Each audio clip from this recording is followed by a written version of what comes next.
近来，美方围绕台湾问题小动作不断。先是美国务院网站玩文字游戏，删除不支持台独等表述；接着9名共和党籍众议员联名致函，呼吁拜登考虑下周的亚洲行期间上演登台戏码。对于共和党如此挖坑，拜登方面暂未接招。但随着世卫大会即将举行，拜登签署法案，要求国务卿拟定战略，协助台湾重获世卫组织所谓观察员身份。美方一连串动作到底是要传递怎样的信息？来看看报道。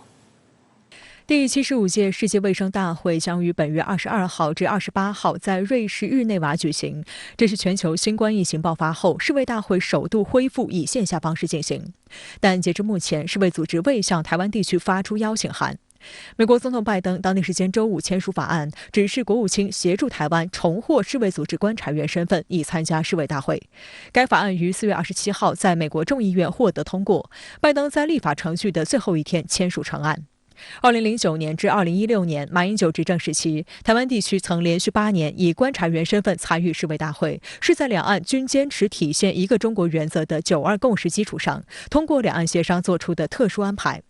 然而，民进党当局自2016年5月执政以来，顽固坚持台独分裂立场，拒不承认9·2共识，破坏了两岸协商的政治基础，导致台湾地区自2017年起无法继续参加世卫大会。这个局面完全是民进党当局造成的，任何炒作世卫大会涉台问题，企图在国际上坑蒙拐骗、造势挑衅，都是徒劳的。对于拜登签署法案，台外事部门周六回应称，拜登政府上任以来一再以实际行动支持并协助扩大台湾的所谓国际空间。此举再度彰显美国行政部门及国会一致对台湾参与世卫组织的强劲支持，为此表达诚挚欢迎与感谢。实际上，对于台湾地区为何无缘世卫大会，美方及民进党当局心知肚明，但美挺台戏码每年都会重复上演。对此，岛内舆论指出，所谓国际挺台没有例外，都是政治表演，丝毫经不起检验。别说民意代表层次的口惠有多不值钱，就算亲口挺台的是拜登，参与世卫大会仍是吹弹可破的美梦一场。就像美国国会连续5年提出类似挺台法案，都是走过场，结果从来没变。有分析指出，美方不断纠合相关国家或地区，叫嚣让台湾地区重返世卫，最后都以失败告终，今年也不会例外。美国是认为说，要拉拢台湾来对抗中国大陆，所以他当然是希望台湾参加世界活动越多越好。问题是在国际组织里面，在很多的国际组织里面，美国代表是少数，不是多数。所以他的观点一点都不重要，因为他的观点没有办法影响别人。外界注意到，美方近来增加了打台湾牌的频度。美国国务院网站日前更新了关于中美关系的内容，删除了美国不支持台独等表述，引发美国对台政策是否改变的猜测。美国务院发言人普莱斯随后在周3紧急灭火称，无论是在公开场合还是私下，美方多次表明不支持台独。Well, there's been no change in our policy. All we have done is update a fact sheet. The secretary was supposed to give a speech this week about U.S.-China policy. Was it going to be updated in conjunction with the speech that he was going to? This was not a policy rollout. Believe me or not, this was really just a technical update to a fact sheet. And you will find that our underlying policy has not changed. The fact sheet makes very clear that our One China policy has not changed. It remains guided by the 3 joint communiques and the 6 assurances. 同一天，美国家安全委员会印太事务协调员坎贝尔也出来表示，美对台政策并未改变，一中政策仍发挥作用。其实，在亚太政策或印太政策方面，真正的决策者，除了拜登总统以外，是坎波，因为他家是美国白宫国安会的亚太的印太事务的总监，他说了才算，所以他刻意出来讲的话了，就是美国政策没有改变，那个政策就是美国是不支持台独，所以国务院的这个动作，其实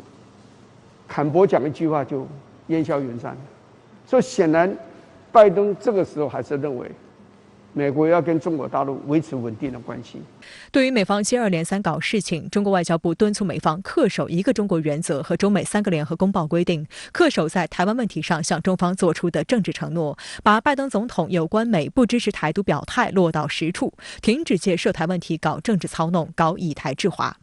随着中期选举临近，美方打台湾牌越发频繁。5月20号至24号，拜登即将访问韩日，这是他上任后的首次亚洲行。在日本期间，拜登还将与澳大利亚、印度和日本领导人召开四方安全对话。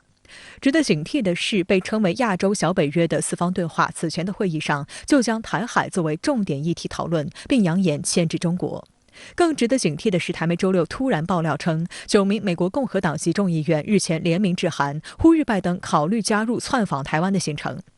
信函内容渲染所谓中国威胁论，又称大陆方面威胁区域和平与稳定等等。他们认为，若要展现美国对台承诺坚若磐石，建议拜登亲自赴台，并与蔡英文当面谈论如何深化安全与经济联系。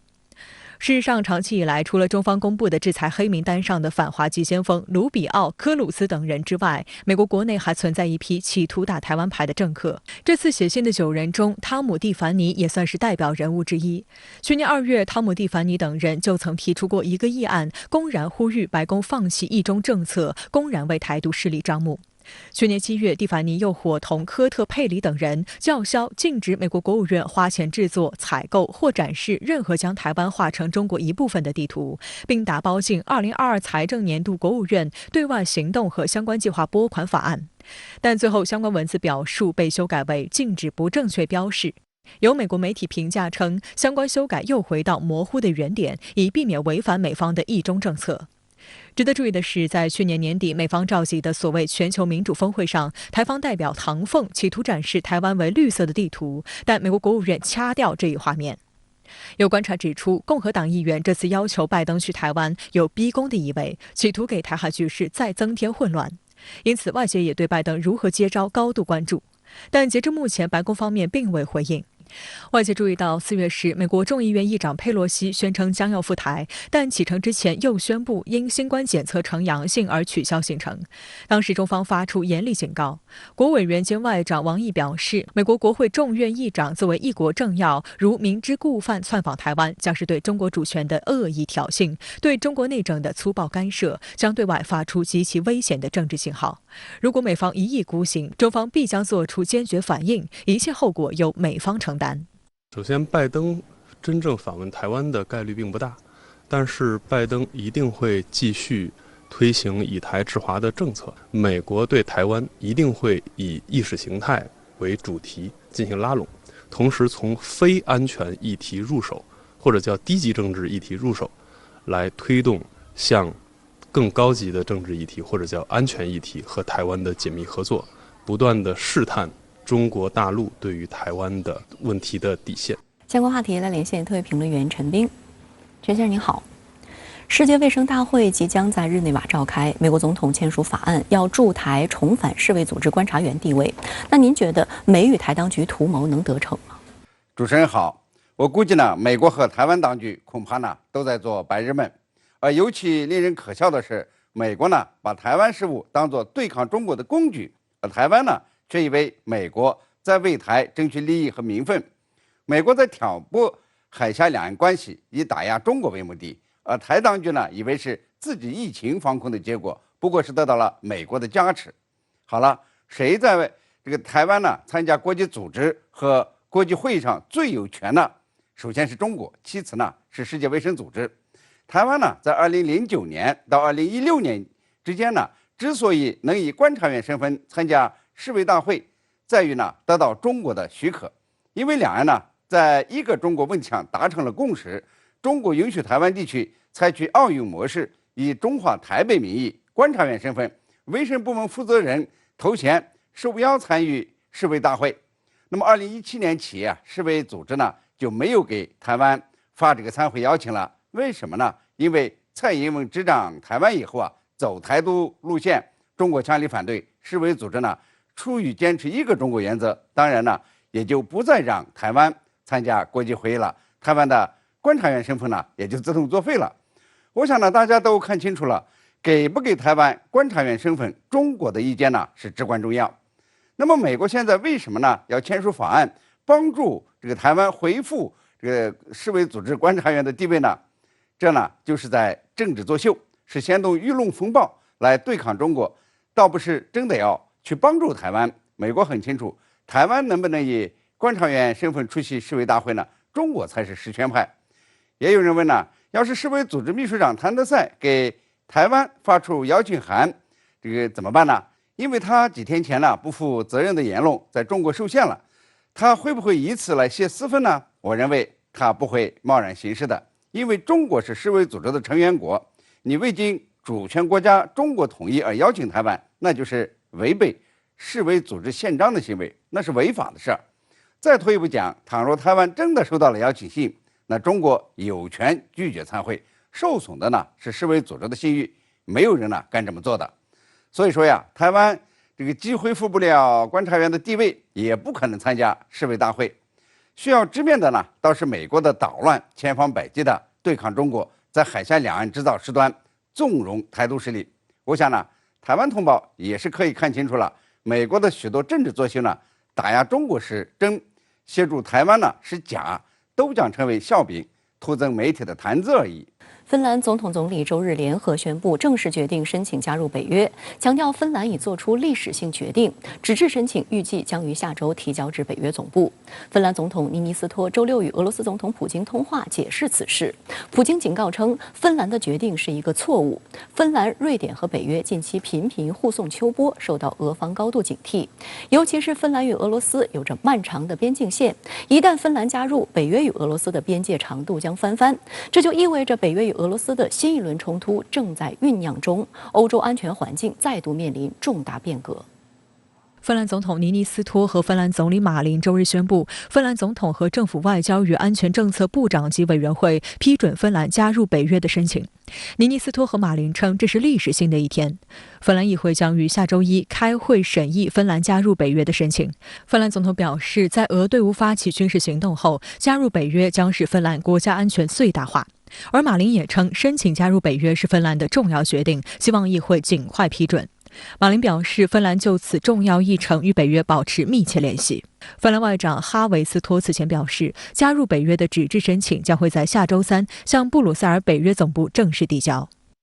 俄罗斯总统普京周六应约与芬兰总统尼尼斯托通电话。据克里姆林宫网站消息，双方就芬兰申请加入北约的意向进行了坦诚交流。普京强调，芬兰的安全没有受到威胁，芬兰放弃传统的军事中立政策是一个错误。芬兰外交政策的变化可能对多年来本着睦邻合作精神建立的俄芬关系产生负面影响。在和总理马林周四发布联合声明前一天，芬兰总统周三更直接表示，芬兰申请加入北约的责任不在自身，俄罗斯应对镜自视。 They are ready to attack a neighboring country. So, when you ask whether if that would be the case that we join, well, my response would be that you caused this. Look at the mirror. 芬兰总统办公室周六发布消息说，芬兰将在未来几天内申请加入北约。尼尼斯托说，他与普京当天的谈话是直接和坦率的。通过加入北约，芬兰加强自身的安全，承担起自己的责任。今后，芬兰仍然希望以正确和专业的方式处理与邻国俄罗斯的实际问题。芬兰广播公司报道称，尼尼斯托与普京在过去10年中一直保持着定期接触，在疫情之前，通常每年会晤2次。在因疫情中断近2年之后，两人最近一次面对面会晤是在2021年10月，两人最后一次通电话是在今年的3月10号。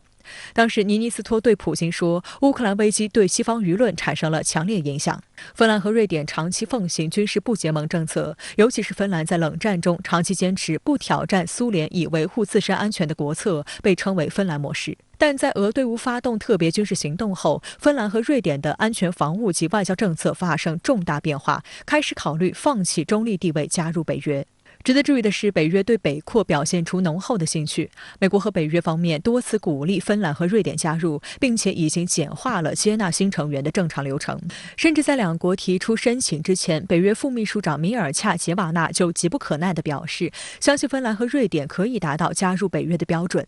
而上周三，英国以北约成员国的身份与芬兰签署协议，声称为芬兰提供军事保护。北约下周将开会，重点讨论芬兰和瑞典入约问题及俄乌冲突。北约官员表示，他们预计芬兰和瑞典将在几周内成为正式邀请国，得到所有30个现有成员批准，可能需要6至12个月。现在呢，俄罗斯在乌克兰打成这个样子，所以大家感觉历史性的契机。芬兰和瑞典的军事装备啊、军事能力啊，这个都是非常达到这个北约的这个标准，没有问题。而且现在美国领导的北约是加速了扩展，但是呢，它有个程序。首先是30个成员国要一致通过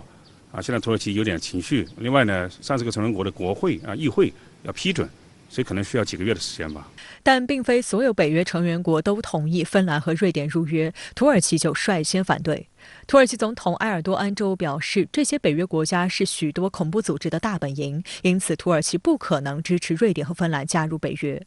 但北约方面对此不满。周末在德国柏林召开的北约外长非正式会议上，北约副秘书长米尔恰杰瓦纳就表示，土耳其的反对不是问题。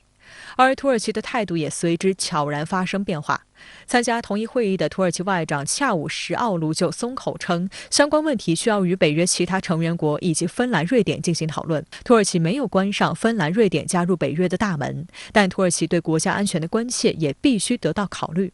外界认为，土耳其对新成员加入北约拥有1票否决权，因此土方想借此次机会，要求瑞典等欧洲国家停止攻击埃尔多安政府试图解决库尔德工人党以及反政府的居轮运动的行动。英国金融时报报道称，一些芬兰官员透露，土耳其的问题似乎主要与瑞典有关。芬兰方面与土耳其的讨论是积极的。土耳其呢，这一看因为是要一致表决通过，所以大家现在要求着他，所以土耳其呢就在问题上呢。我讲呢，就希望他们改变对库尔德问题的这样一些支持。美国现在已经做出保证，说会去说服土耳其放弃反对。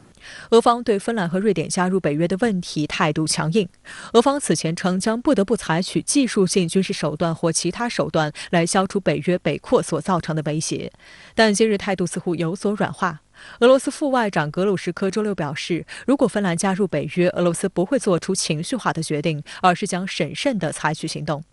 他还表示，现在谈论俄罗斯在波罗的海地区部署核武器为时尚早。深圳卫视注意到，二战期间苏联曾与芬兰交战，2016年芬兰也曾提出过要加入北约，但不了了之。当时普京回应称，假如此事成真，俄军将重新做出部署来应对。芬兰与俄罗斯有长达1300公里的陆地边界，如果芬兰加入北约，意味着北约与俄罗斯的陆地边界直接翻一番，而且会使北约与俄罗斯的科拉半岛、圣彼得堡等战略要地距离更近。同时，这将意味着北欧5国全部加入北约阵营，使北约对俄罗斯的地缘围堵更加成型。尤其是芬兰入约，对俄罗斯在极地、北海和巴伦支海的核设施和潜艇基地、北方舰队将产生直接威胁，同时有利于北约，特别是美国提升在极地问题上的发言权。美国智库机构盖特斯通研究所认为，芬兰对于北约的军事价值不容小觑。芬兰常规军约3.5万人，采取北约训练模式，并经常举行联合演习，这意味着芬兰军队可以快速加入北约战斗。此外，芬兰具备与俄军不相上下的冬季作战经验。西班牙日报披露，芬兰预备役力量惊人，报道称约有90万人是预备役人员，这也意味着拥有550万人口的芬兰可以短时间内召集起欧洲规模最大的军队之一。相比之下，俄罗斯有1.4亿人口，其中90万为现役军人，200万是预备役人员。俄罗斯国防杂志主编科罗琴科表示，如果芬兰、瑞典加入北约，漫长的俄芬边界实际上将成为俄与北约的边界。在这种情况下，波罗的海舰队实际上将被困在波罗的海，飞地加里宁格勒将被切断和包围。此外，芬兰和瑞典的机场网络及军事基地将成为北约跳板，可随时接收北约增援部队。他认为，俄罗斯只能依靠战术核武器来消除军事所受到的破坏，以及在兵力和武器装备方面所造成的明显失衡。俄罗斯现在可以说一种悖论，如果他是激烈的反对，就像以前一样，不惜用核武器来阻止的话，那么这更加让芬兰和瑞典的人民坐实了俄罗斯的威胁吧，会加速这个入约的这样一个进程，对吧？但如果不做出有效的这样一个反制的话，这个实际上的安全环境呢更加恶化了。所以现在俄罗斯呢，比较难办一些。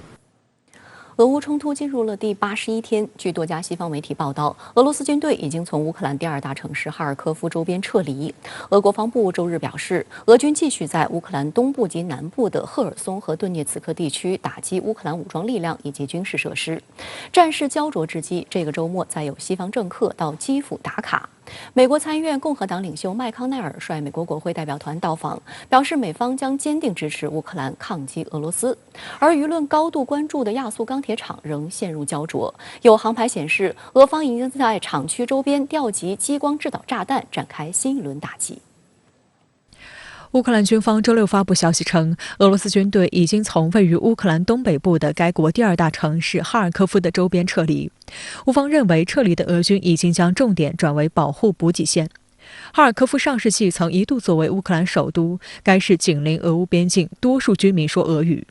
乌军此前声称，在这里对俄军发起反攻。美国智库机构战争研究所认为，俄军的撤离显示乌军反攻发挥了作用。但多位军事观察家指出，俄军的撤离并不意味着战场局势的逆转。但在马里乌波尔几乎失守后，乌方力保哈尔科夫，乌军的反击削弱了俄罗斯的进攻。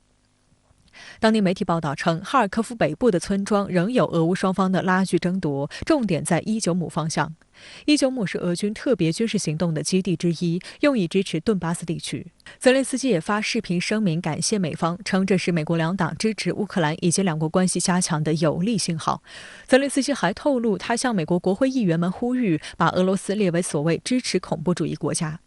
根据美国法律，被列入这一名单的国家将面临全面封杀的制裁。据美国有线电视新闻网报道称，实际上泽连斯基在上一次与拜登的电话交谈中就提出这一要求，但是拜登并未正面回应。值得一提的是，五角大楼此前披露，美国援乌资金池仅剩下不到1亿美元，即将在5月下旬耗尽。而拜登就力推租借法案，向乌方提供400亿美元，但此举遭到肯塔基州共和党参议员兰德·保罗的强烈反对。他批评，在美国人正在遭受通胀之苦的情况下，拜登不能装大款。这就是以前拜登总统说的，就是要把普京弄下台，要彻底把俄罗斯搞垮。所以呢，这个美国呢，不仅是参众两院，而且是共和两党以及这个北约整个这样一致要把这个让用乌克兰呢把这个俄罗斯给拖垮，这是他们达到一个重要的战略目的，彻底要孤立俄罗斯。前不久呢，这个芬兰总理发表一篇文章暴露了这个北约的这样一些企图他说将来把俄罗斯变成一个放大版的朝鲜。当然，同时美国还有国内的一些算计。因为美国经常是内并外治，而不光是简单的卖武器这个拱火卖能源呢。所以美国呢，通过这个战争达到它多重的这样一个战略目的。眼见美方援乌资金见底，美方近期鼓动盟友加大向乌克兰提供军援。英国政府认捐13亿英镑，欧盟认捐5亿欧元。此外，在上周召开的7国集团外长会上，7大工业国纷纷表示要进一步在经济和政治上孤立俄罗斯，承诺尽快封杀俄罗斯煤炭和石油，同时向乌克兰提供武器。还强调永远不会承认俄国试图通过军事行动改变的边界。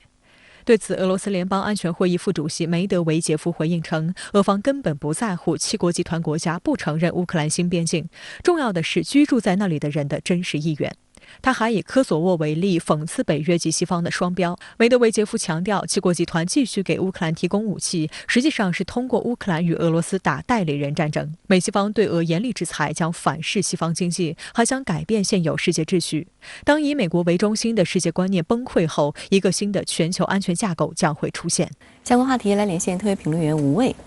吴先生您好。以美参议院少数派领袖麦康奈尔为代表的美共和党议员代表团突访基辅，与泽连斯基总统会谈。美方宣称将继续支持乌克兰，直至赢得战争胜利。您对此如何看？是的，美西。美国知名杂志《美国保守派》前不久看有一篇评论，标题颇为辛辣，叫做“美国将与俄罗斯战至最后一个乌克兰人”。事实上，我认为几乎大半个西方世界似乎都在用实际行动妄图与俄罗斯战至最后一个乌克兰人。在西方舆宣机器的全力鼓吹下，泽连斯基摇身一变成了所谓和平捍卫者。基辅则成了网红打卡地。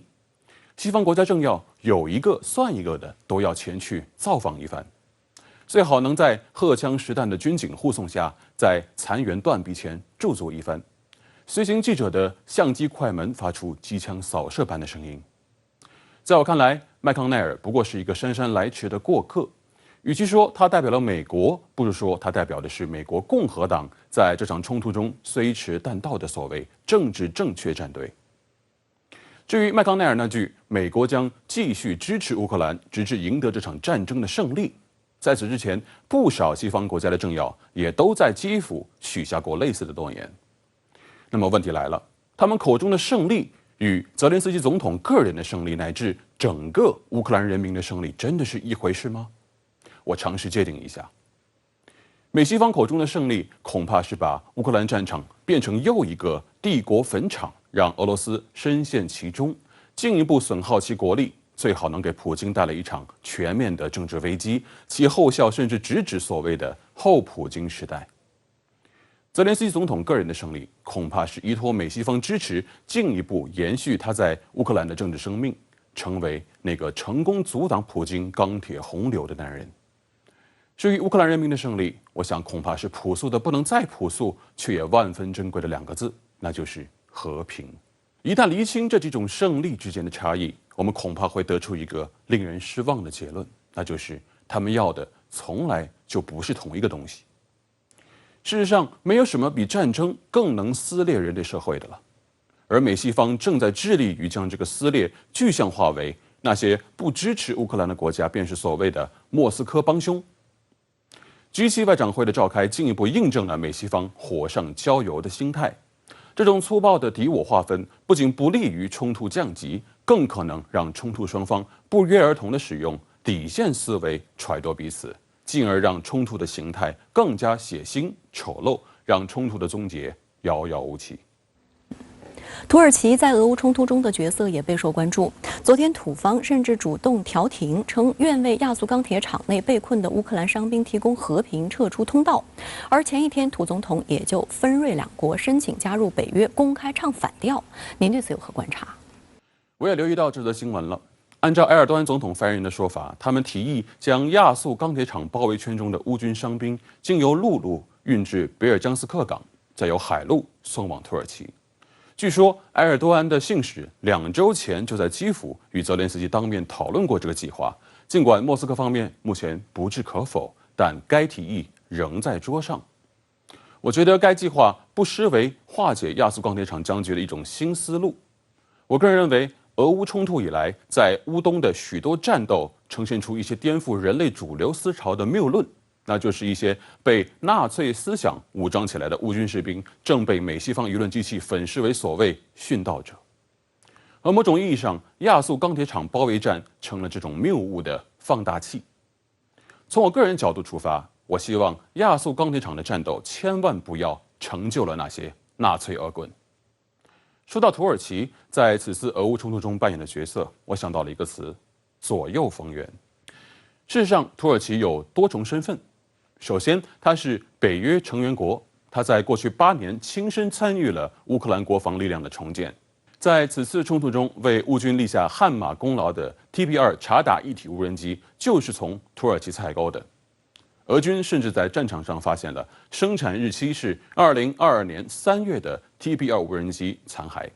说得夸张一些，这架无人机可能前天刚刚从流水线上制造出来，昨天就参战了，直到今天被俄军击落。战场是军火商最好的广告平台。从这意义上看，土耳其在这场冲突中狠狠地赚了一笔。其次，土耳其还是环黑海国家，我们甚至可以说它是这场俄乌冲突的域内国家。从这个意义上看，土耳其确实有责任、有义务参与这场局部冲突的居中调停。更何况，从领导人的私交上看，埃尔多安与普京一直以来都保持着深入沟通。无论是叙利亚战争还是乌克兰危机，土耳其一直都在试图扮演区域事务的平衡者角色。顺着这层逻辑往下说，土耳其可能是为数不多愿意为莫斯科说几句话的北约成员国了。至于埃尔多安这几天旗帜鲜明地反对瑞典、芬兰这些北欧国家加入北约，我认为它恰恰将土耳其的外交势能发挥到了极致。根据北大西洋公约章程，有新的国家想要加入北约，必须获得所有缔约成员国的一致同意。从这意义上看，土耳其的反对声音是有含金量的。接下来，我们也许会看到美西方许多国家领导人纷纷给埃尔多安打去电话，或游说，或施压。埃尔多安也许已经将他想要获得的东西列成了清单，施施然放在了桌上。好的，也谢谢吴先生跟我们共同在线分享您的观点，谢谢。5月21号，澳大利亚将进行联邦大选。随着大选临近，加上美日印澳四方安全峰会将在美国总统拜登下周访亚之际于日本召开，澳政坛加大炒作中国议题力度，各路政客跳出来做无底线反华表演。中国海军海王星号侦察船近日出现在南太公海，竟遭澳政府恶意炒作，称中国情报船现身西海岸。观察指出，近年来澳大利亚政府一面倒向美国，充当反华急先锋，严重冲击中澳关系。在去年澳方加入美国组建的 AUKUS 小同盟后，愈演愈烈。澳大利亚前总理陆克文就对澳政坛反华歪风表示忧虑。澳大利亚国防部官网当地时间周五发布声明称，一艘中国海军情报收集船出现在澳大利亚西北大陆架附近，沿着澳大利亚西海岸行驶，到达埃斯克茅斯附近，然后改变航向，沿西北海岸向东行驶。经证实，这是中国海军海王星号侦察船在南太公海进行的正常航行。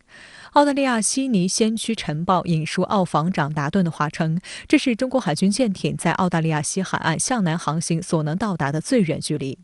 达顿声称，中国军舰南下到这一水域是史无前例的，澳军正在密切监视海王星号。I think it is an aggressive act, and I think particularly because it has come so far south. For it to come south of Exmouth is without precedent. 不过，澳方自己也承认，中方此举并没有违反国际法。周六在被问及海王星号出现在澳大利亚附近是否触及澳方红线时，澳大利亚总理莫里森表示，全世界都允许航行自由，中国海军军舰没有进入澳大利亚领海，海王星号没有违反国际法。但莫里森话锋一转，又表示海王星号的出现令人担忧。澳大利亚智库战略政策研究所国防项目负责人休布里奇表示，在距离大选仅有1周的情况下，澳大利亚政府总理和防长先后在竞选活动中宣布海王星号的消息，显然是出于政治目的。另有军事专家指出，中国军舰抵达这一海域的次数和频率远不及美国和澳大利亚舰艇抵达南海的次数。对此，澳大利亚政客们心知肚明，因此明显是故意炒作。近2年来，澳大利亚跟随美国节奏，频频主动对华挑衅。今年2月，澳大利亚国防部发表声明称，一艘中国海军舰艇于当月17号使用激光照射一架在澳北部空域飞行的澳军反潜巡逻机，并指责中方相关操作不安全、不专业，又声称给澳国防军士兵造成巨大安全威胁。对此，中国国防部直接公布了澳侦察机过度接近进行侦察的视频，以正视听。谭克飞表示，澳方声明有关内容与事实完全不符。从我方舰艇拍摄的照片可以看出，澳机与我舰距离很近，还在我舰周围投放声呐浮标。这种恶意挑衅行为极易引发误解误判，给双方舰机及人员安全造成威胁。澳方还故意散播虚假信息，对中方进行不实指责。如此种种的问题，其实都是澳大利亚这个莫里森政府现在在此次大选中一个惯用的选举的伎俩，就是炒作国家安全。它支持率很低，也就是因为这个原因，所以他把他的视线转向了国外，希望选民通过这个国家安全上这个议题上来给自己加分。近日，经中所两国政府批准，国务委员兼外长王毅和所罗门群岛外长马内莱分别代表两国政府正式签署了中所政府间安全合作框架协议。有观察指出，中所之间的协议实际上与澳方和所罗门群岛签署的协议相似，但此事却遭澳方反复恶意炒作。澳总理莫里森上周在一场电视辩论中就誓言要和盟友一道阻止中国在所罗门群岛建立军事基地，称中所合作是跨越红线。实际上，就在前不久，中国外交部发言人还对此进行了澄清。汪文斌当时表示，中所安全合作基于相互平等、互利共赢的原则，是两国主权范围内的事，符合国际法和国际惯例，无可指摘。所谓中国在所罗门建立军事基地的说法，完全是少数别有用心的人编造出来的假消息。澳大利亚长期以来有一种在南太地区的这种霸权思维，就认为这个南太岛国是它的地盘，别人是不能动的。这个也就导致了为什么在这次大选之前，他大肆的炒作中所安全的议题，就是希望向这些所谓的他的小弟们来进行一些敲打。莫里森政府之所以大打反华牌，是因为他领导的保守派联合政府的支持率已经落后于反对党。最新民调显示，差距已经达到8个百分点。新加坡联合早报指出，民调显示澳大利亚选民最关注的是国内经济问题，尤其是不断上涨的能源和生活成本，极大打击了莫里森政府的执政根基。但莫里森对此无计可施，却将矛头指向中国。不过需要指出的是，从前2年炒作所谓抓中国间谍，到达尔文港租约，再到现在的中所关系和海王星号，这实际上是澳大利亚政坛近年来刮起的反华歪风愈演愈烈的直接表现。实际上，澳大利亚两党在指责中国方面都十分卖力。China is forward-leaning. It's more aggressive in the region, and it's trying to extend its influence in the region.Australia needs to respond to that. 近些年来，澳大利亚政客的拙劣表演也引起一些前政要的担忧。澳大利亚前总理4月份在出席新书发布会时，就对美国《纽约时报》表示，健康的外交政策应该创造一个知道自己想要什么的国家的印象，了解对手想要什么同样重要。而美国在印太的冒险，以及美国政府长期在对华关系上陷入自说自话，值得澳大利亚政府警惕。陆克文强调，中国发展是不可逆转的趋势，包括澳大利亚和美国在内的西方国家应该正视这一事实。然而，澳大利亚政府却一面倒地倒向美国。去年9月，美国发起美英澳3国 AUKUS 小圈子同盟，向澳方转让核潜艇技术。而下周，美日印澳还将举行4方机制线下会晤，继续打造所谓的亚洲小北约外交军事小圈子。而在此前的每一次4方对话中，澳大利亚均表现得十分积极。莫里森政府在任的这几年的时间里，澳大利亚更多的打造的一个形象就是美国反华的一个马前卒急先锋的这么一个角色。所以在这种情况下，任何可能着干扰到这个中澳合作的呀这些事情，澳大利亚几乎都是会干的。他认为就是通过这个逢中必反，可能更多的能够讨好美国。今年是中澳建交50周年，中国驻澳大利亚大使肖谦周3在澳大利亚金融评论发文表示，我来澳旅行后一个深刻感受是，正确看待和妥善处理中澳间的分歧，最需要的是相互尊重。两国间难免存在一些不同的立场和看法，双方应秉持相互尊重的原则，客观公正地看待对方，尊重对方的历史、文化、理念、制度和发展道路，通过沟通和交流扩大共识，缩小分歧。对于一时难以化解的问题，要加强管控，避免影响两国关系大局。